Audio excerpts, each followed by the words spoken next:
Hi everyone, this is Henry Davis, and this is my challenge for Lesson 3.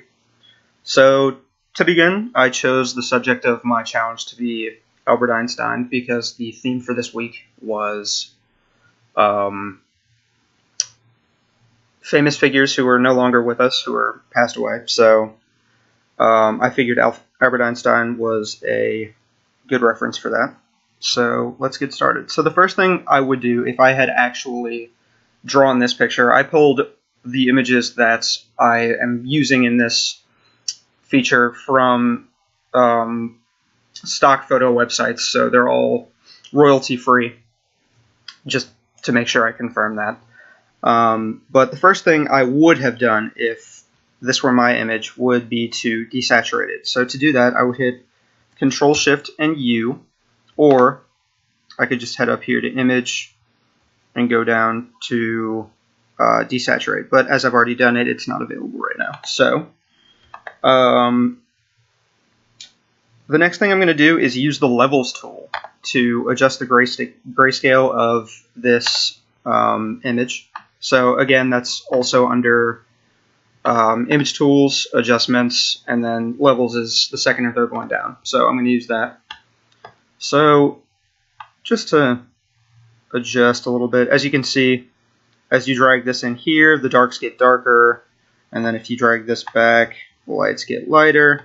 So I'm going to say I want this to be right along here, and let's make the lines a little bit darker, and then just drag that out a little bit so we can get most of the grays, but not too many.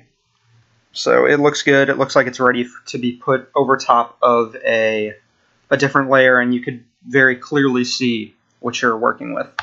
So I'm going to hit OK for that. Next I'm going to delete the background layer just because it's unnecessary, and I'm going to throw in a new background layer, which I will pull from right over here.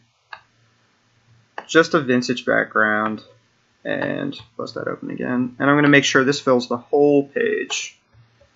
So just going to throw it out right there and hit enter. Now I'm going to drag this underneath it just so we see the Einstein layer. And as you can see, it's very white. It's not merged together at all.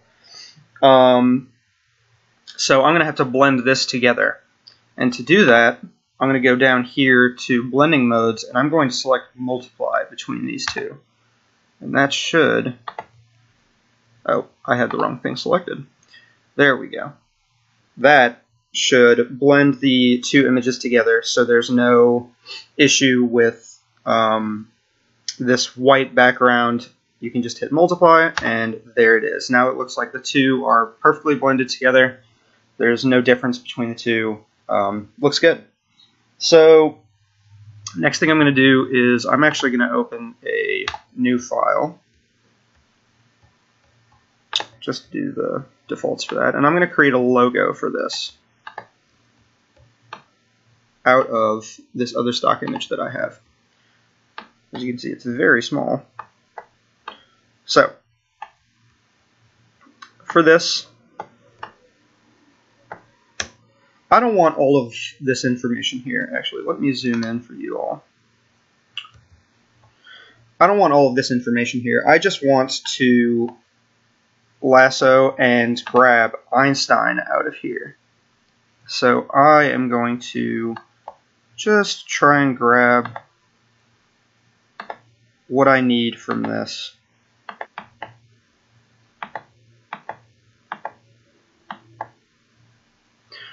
Oh man, why'd you do that? Okay, so that's all I want from this. So now, the only thing I want from here is to fill the outlines of this with color. So I'm going to use the paint fill tool down here. I'm going to select a color from here. Say I want it to be, let's make it red. Hit OK on that. And I'm just going to, oh, forgot to rasterize it.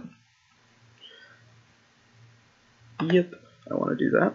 So I'm going to fill that. Fill all these little layers with color. Right? So that's my logo. And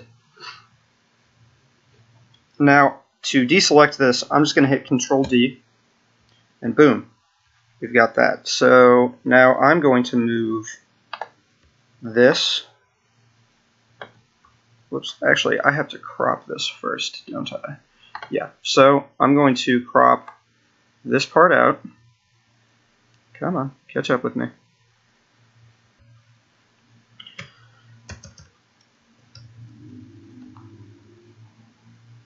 So now I've colored in my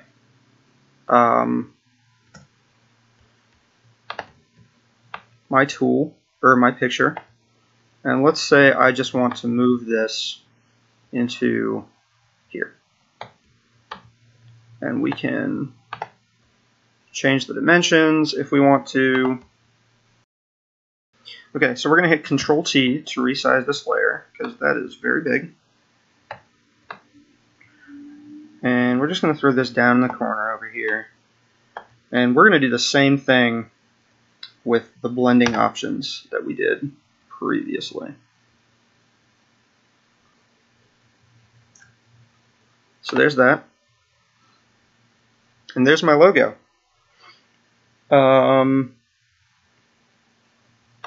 And that's about it for this. So we desaturated the image, we merged it with the background layer to make it look like it was a vintage image. We blended the two together. We created a logo using the lasso tool, and then we also blended that together. And if I wanted to, I could drop down a shadow behind using